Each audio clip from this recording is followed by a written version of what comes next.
ಆತ್ಮೀಯ H16 news ಅರ್ಥಾತ್ ಸೀತಾರಾಮ್ ನ್ಯೂಸದ ವೀಕ್ಷಕರೇ, ನಾನು ನಿಮ್ಮವ ಎಂ ಆಯುಧ ಮಲ್ಲಪ್ಪ ಜೊತೆ ಅವರು. ತಾವು ಈಗ ಸುದ್ದಿಗಳ ಲೋಕಕ್ಕೆ ಎಂಟ್ರಿ ಹೊಡಿತಾ ಇದ್ದೀರಿ. ಈ ಸುದ್ದಿಗಳನ್ನು ಪ್ರತಿಯೊಂದು ನೋಡೋ ಜೊತೆಗೆ ನಿಮ್ಮ ಅಭಿಪ್ರಾಯಗಳನ್ನು ಹಚ್ತಾ ಇರ್ರಿ. ಯಾಕಂದರೆ ಈ ಸುದ್ದಿಗಳು ನಿಮಗಾಗಿ, ನಿಮ್ಮ ಬದುಕಿಗಾಗಿ, ನಿಮ್ಮ ವೈಚಾರಿಕೆಗಾಗಿ, ನಿಮ್ಮ ತಿಳುವಳಿಕೆಗಾಗಿಯೂ ನಿಮಗೂ ಗೊತ್ತು. ಜೊತೆಗೆ ನಮಗೂ ನಿಮ್ಮೊಂದಿಗೆ ಇದೊಂದು ಮಾತಾಡುವಂಥ ಜೊತೆಗೆ ಸುದ್ದಿಗಳನ್ನು ಬಿಡುವಂಥ ಕೆಲಸ. ಈ ಕೆಲಸದಲ್ಲಿ ನಾವು ನಿಮ್ಮೊಂದಿಗಿದ್ದೀವಿ ಅಂತ ಹೇಳ್ತಾ ನೋಡ್ತಾ ಇರಿ ಸುದ್ದಿಗಳನ್ನು. ಜನತಾ ಪಾರ್ಟಿ ವತಿಯಿಂದ ಸಪ್ತಾಹ ಕಾರ್ಯಕ್ರಮದ ಒಂದು ಕಾರ್ಯಕ್ರಮನ ಆಯೋಜನೆ ಮಾಡಿರ್ತಕ್ಕಂಥದ್ದು. ಈ ಒಂದು ರಾಷ್ಟ್ರೀಯ ಅಧ್ಯಕ್ಷರಾಗಿರ್ತಕ್ಕಂಥ ನಡ್ಡಾರವರ ಒಂದು ಮಾರ್ಗದರ್ಶನದ ಮೇಲೆ ಇಡೀ ನಮ್ಮ ಭಾರತ ದೇಶದಲ್ಲಿ ಡಿಸೆಂಬರ್ 25ರಿಂದ ಮತ್ತು 31ರವರೆಗೂ ಸಹ ವಾಜಪೇಯಿ ಅವರ ಜನ್ಮ ಶತಮಾನೋತ್ಸವದ ಒಂದು ಸಪ್ತಾಹ ಕಾರ್ಯಕ್ರಮಗಳನ್ನ ಪ್ರತಿ ಜಿಲ್ಲಾ ಮತ್ತು ವಿಧಾನಸಭಾ ಕ್ಷೇತ್ರದಲ್ಲೂ ಮಂಡಲವಾರು ಸಹ ನಾವು ಆಚರಣೆ ಮಾಡಬೇಕು ಅನ್ನೋ ಒಂದು ದೃಷ್ಟಿಯಿಂದ ಕಾರ್ಯಕ್ರಮ ಹಮ್ಮಿಕೊಳ್ಳುವ ಮೂಲಕ ಇವತ್ತು ವಾಜಪೇಯಿ ಅವರು ಇವತ್ತು ಈ ಭಾರತ ದೇಶದಲ್ಲಿ ಇವತ್ತು ವಾಜಪೇಯಿ ಅವರು ಏನು ಭಾರತೀಯ ಜನತಾ ಪಾರ್ಟಿಯ ಒಬ್ಬ ಪ್ರಧಾನಿಯಾಗಿ ಇವತ್ತು ಅವರು ಕೊಟ್ಟಿರ್ತಕ್ಕಂಥ ಭಾರತಕ್ಕೆ ಇವತ್ತು ರಸ್ತೆ, ಇವತ್ತು ಗ್ರಾಮೀಣ ಸಡಕ್ ಯೋಜನೆ ಇರ್ಬೋದು, ಮತ್ತು ಏನು 4-ವೇ ಇದೆ ನ್ಯಾಷನಲ್ ಹೈವೇದು ಚತುಷ್ಪಥ ರಸ್ತೆ ಒಂದು ಪ್ರಥಮವಾಗಿ ಈ ದೇಶವನ್ನು ಜಮ್ಮು ಕಾಶ್ಮೀರದಿಂದ ಹಿಡಿದು ಕನ್ಯಾಕುಮಾರಿ ತನಕ ಒಂದೇ ರಸ್ತೆಯನ್ನು ಜೋಡಣೆ ಮಾಡಿರ್ತಕ್ಕಂಥದ್ದು, ಮತ್ತು ಈ ಕಡೆ ಗುಜರಾತಿಂದ ಹಿಡಿದು ಬೆಂಗಾಲ್ ತನಕನೂ ಸಹ ಜೋಡಣೆ ಮಾಡ್ತಕ್ಕಂಥ ಒಂದು ಚಿಂತನೆ ಮಾಡಿ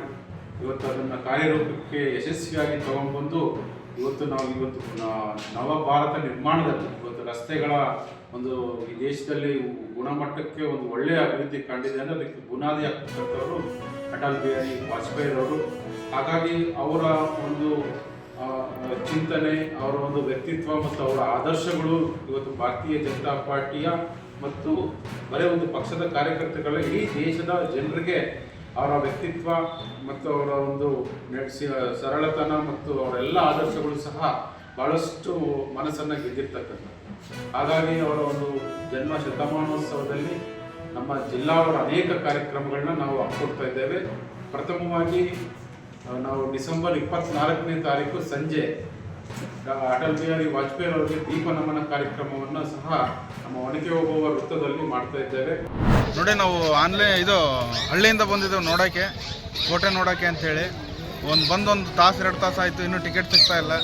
ಕೇಳಿದರೆ ಆನ್ಲೈನ್ ಬುಕ್ ಮಾಡಿರಿ ಅಂತಾರೆ. ನಾವು ಹಳ್ಳಿಯಿಂದ ಬಂದಿರೋದು, ನಮಗೆಲ್ಲ ಆನ್ಲೈನ್ ಕ್ಯಾಶ್ ಕೊಟ್ಟು ತೊಗೊಳೋಣ ಅಂದರೆ ಟಿಕೆಟ್ ಕೊಡ್ತಾ ಇಲ್ಲ.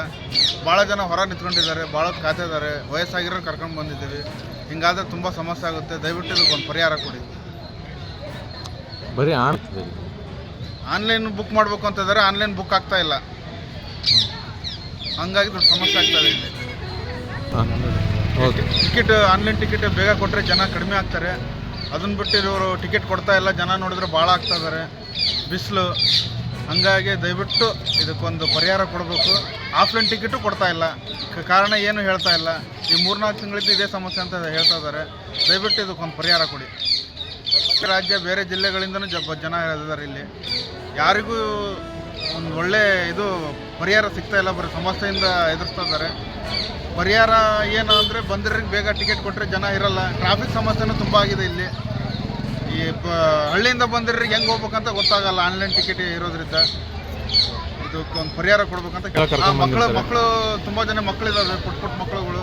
ಅವ್ರಿಗೆ ಹೊರಗೆ ನಿಲ್ಸ್ಕೊಂಡು ಕೂರೋದಾಗಲ್ಲ, ರೋಡ್ ಬೇರೆ ಇದು, ವಾಹನಗಳು ಅಡ್ಡಾಡ್ತಾ ಇದ್ದಾವೆ.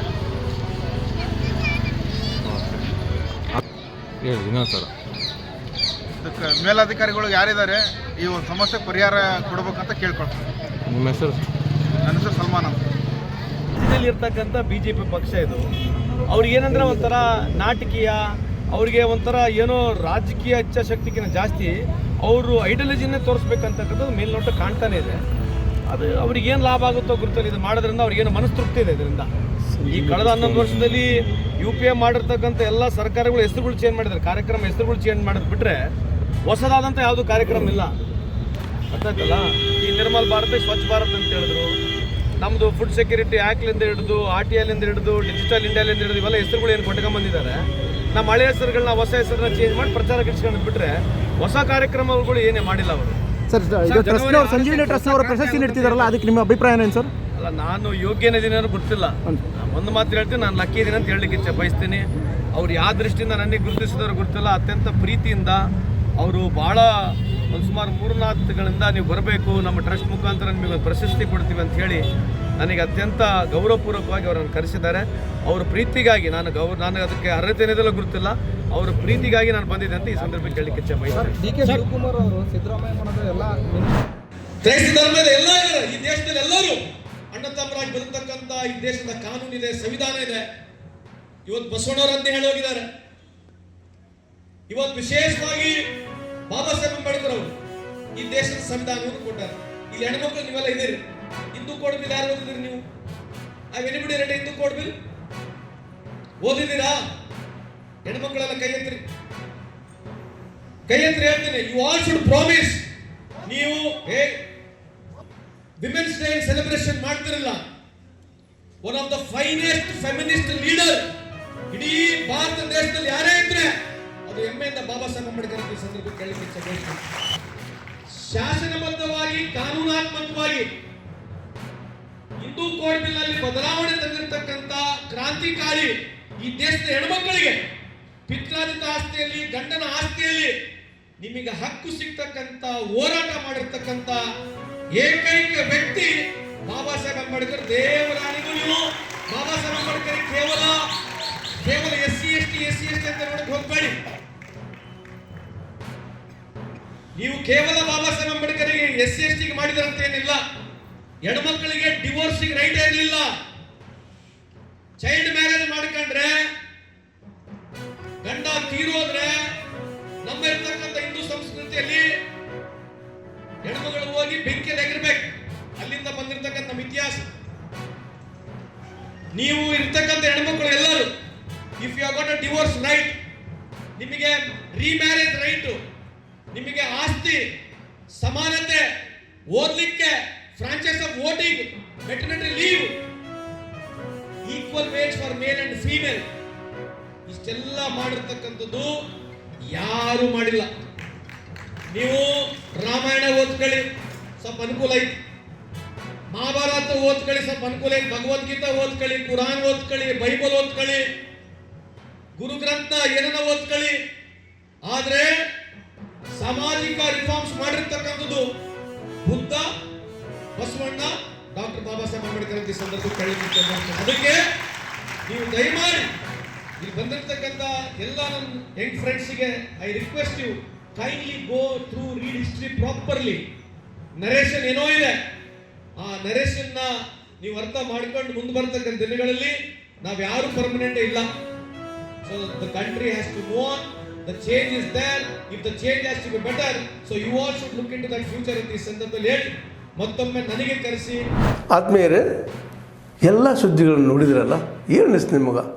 ಇದರಲ್ಲೇ ನಿಮ್ಗೆ ಲೈಕ್ ಆಗಿರ್ಬೋದು, ಡಿಸ್ಲೈಕು ಆಗಿರ್ಬೋದು, ಕಾಮೆಂಟ್ ಬೇಡಪ್ಪ ಅಂತೂ ಅನಿಸಿರ್ಬೋದು, ಕಾಮೆಂಟ್ ಮಾಡಬೇಕಪ್ಪ ಅನಿಸಿರ್ಬೋದು, ಶೇರ್ ಮಾಡಬಾರ್ದಪ್ಪ ಅನಿಸಿರ್ಬೋದು, ಅದು ಮಾಡಬೇಕು ಅನಿಸಿರ್ಬೋದು. ಏನಾದರೂ ಆಗಲಿ ಶೇರ್ ಮಾಡ್ತಾಯಿರಿ, ಈ ನ್ಯೂಸ್ಗಳನ್ನ ಹಂಚ್ತಾಯಿರಿ, ಜೊತೆಗೆ ಇದಕ್ಕೆ ಸಬ್ಸ್ಕ್ರೈಬ್ ಆಗ್ತಾಯಿರಿ ಅಂತ ಹೇಳ್ತಾ H16 ನ್ಯೂಸ್ ಅರ್ಥಾತ್ ಹೇ ಸೀತಾರಾಮ್, ಇದು ಸತ್ಯದ ಕೈಗೆ ನಡಿ. ವಂದನೆಗಳು.